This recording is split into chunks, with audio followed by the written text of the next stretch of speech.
Vamos agora identificar o processo existente onde está esse problema. Então, a gente usa o mapa do processo.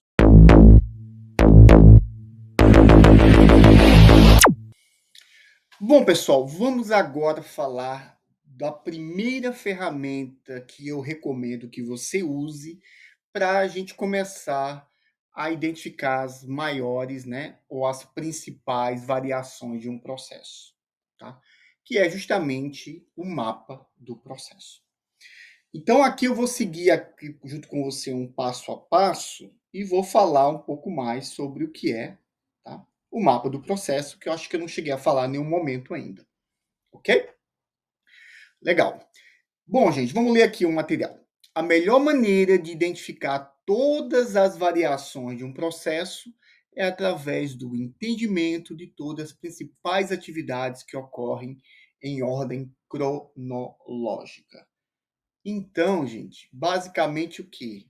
A gente recomenda que, para identificar as principais variações, usa-se essa ferramenta. Ela é aplicável 100% dos casos? Não, tá, gente? Como a gente tem um processo em ordem cronológica, aí eu preciso utilizar porque ele vai me facilitar a enxergar todas essas variações. Mas tem processo, às vezes, que não é cronológico, tá? Até em algum outro momento eu vou dar exemplos de processos que não são cronológicos. Bom, pelo nosso material aqui, o que, é que ele recomenda? Antes de falar do mapa do processo, a gente pode usar o CIPOC, que eu já falei com vocês sobre esse assunto, tá? Que é a questão dos supplies, inputs, processos, outputs e customer, onde eu tenho uma visão geral do processo. Inclusive, foi ele que me ajudou também a definir o escopo do projeto, tá? Em termos de área. E ele é interessante para dar uma visão como um todo, tá? Superficial e delimitar, né, o escopo do projeto. Agora, o próximo passo é o quê? Pegar o problema que a gente sabe que tem e entender qual é o processo que existe que está associado a esse problema. Tá? Deixa eu ver, não sei se a palavra certa é associado. Deixa eu explicar melhor. Existe um problema, tá certo? Legal. Ok. Vamos agora identificar o processo existente onde está esse problema. Então, a gente usa o mapa do processo. Então, ele mostra o sequenciamento de atividades onde é possível mapear todas as principais fontes de variação. Não todas. As principais. Baseado em quê? Baseado no meu problema. Por que isso é importante? Porque se seu problema tiver um nível de superficialidade, um nível de detalhe, vamos falar assim, eu vou fazer meu mapa do processo mais detalhado do que precisa? Não, porque o foco é entender o problema. Onde estão tem as variáveis do processo que tem o problema. Tá? Isso é importante porque é muito comum os alunos terem dúvida em quanto nível de detalhe tem que chegar. Eu vou falar mais sobre isso em outro slide. Tá legal? Aqui, gente, é o mapa do processo, de forma bem feinha, né? Simplesinha, tá? Mostrando um conjunto de caixinhas e um sequenciamento, que a gente vai ver agora, tá? E qual é a definição formal, tá, gente? Mapa do processo é uma representação gráfica, ou seja, é visual, tá? Que apresenta sequência de processos, fluxo de materiais, também pode ter informação, sem problema, usando figuras que são geométricas e principalmente, gente, elas são conhecidas pelas pessoas que usam e padronizadas. Para que isso é feito? Por que isso é feito? Porque de forma padronizada, eu usando aquilo que é padrão, ao apresentar um conjunto de caixinha para alguém, essa outra pessoa também vai entender o que eu estou falando. Tá legal? Então, não é à toa que está em negrito aqui para vocês. Bom, gente, quais são os benefícios, tá, gente? Assim, as características de um mapa do processo. Tá? São imensas, gente. Imensas. Primeiro item, padronização das atividades, né? A gente meio que congela a forma de fazer uma atividade e esse sequenciamento dessas caixinhas, né? A gente acaba padronizando esse processo através dessas caixinhas.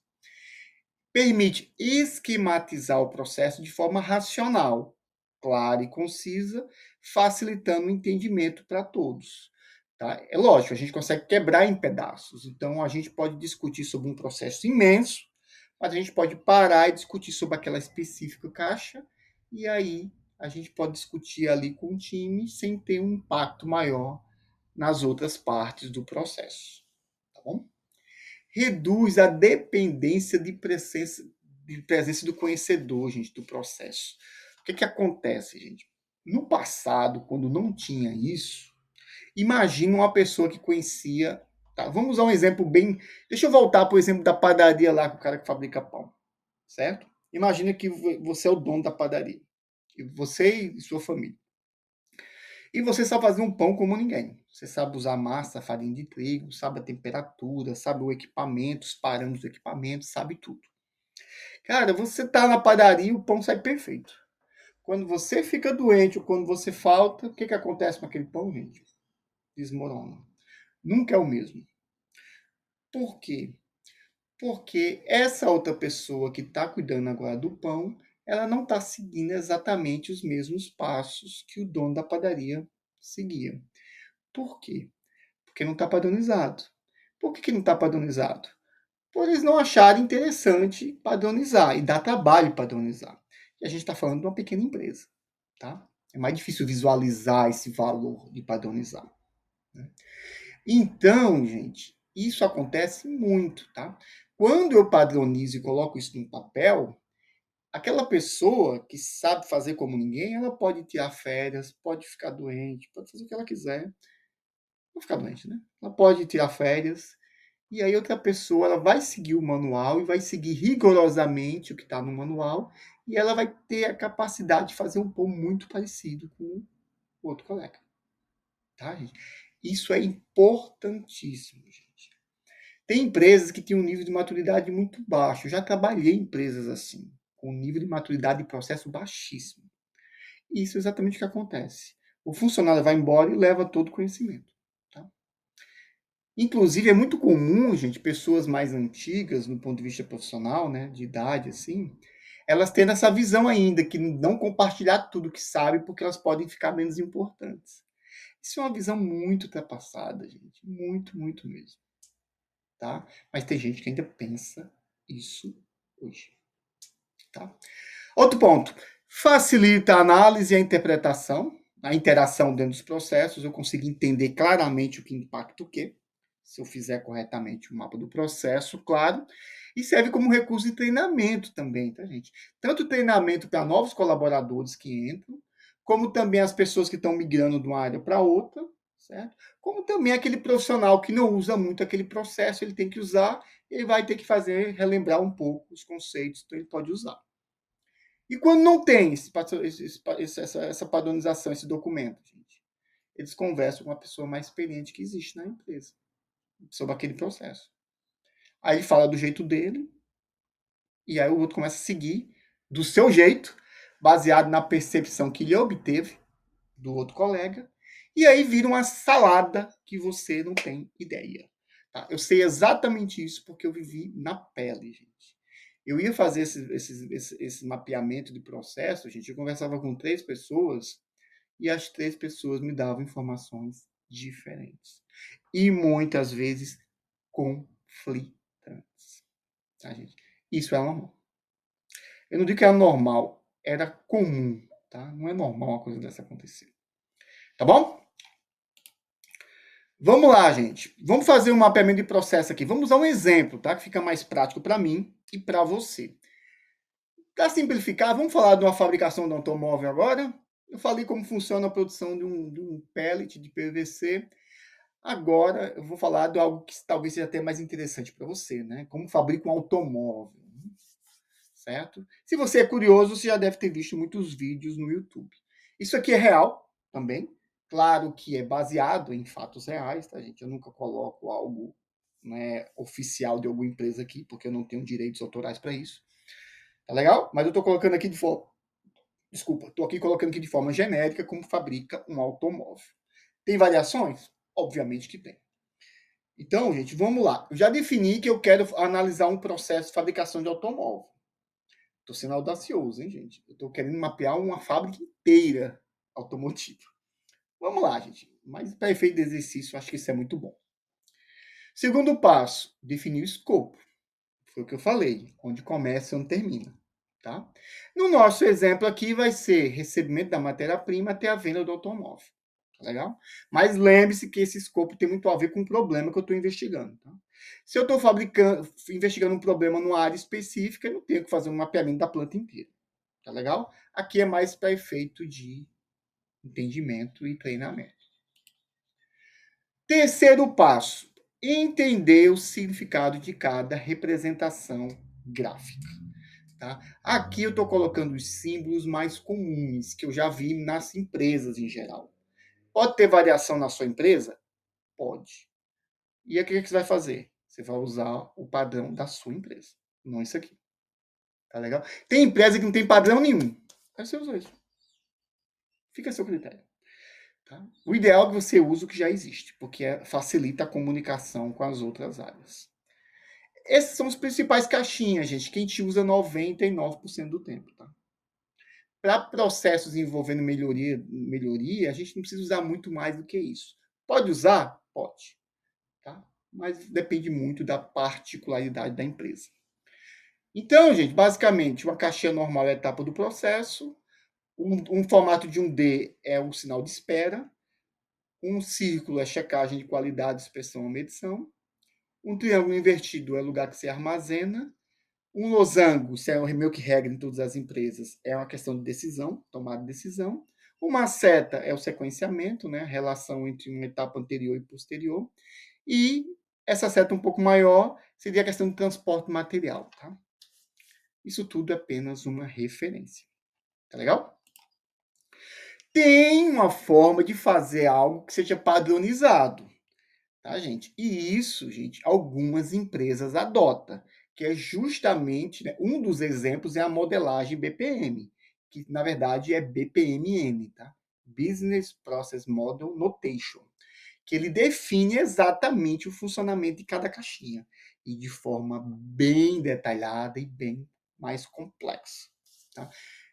Nunca trabalhei numa empresa que faz esse nível de detalhamento, mas eu sei que muitas empresas da área de tecnologia usam.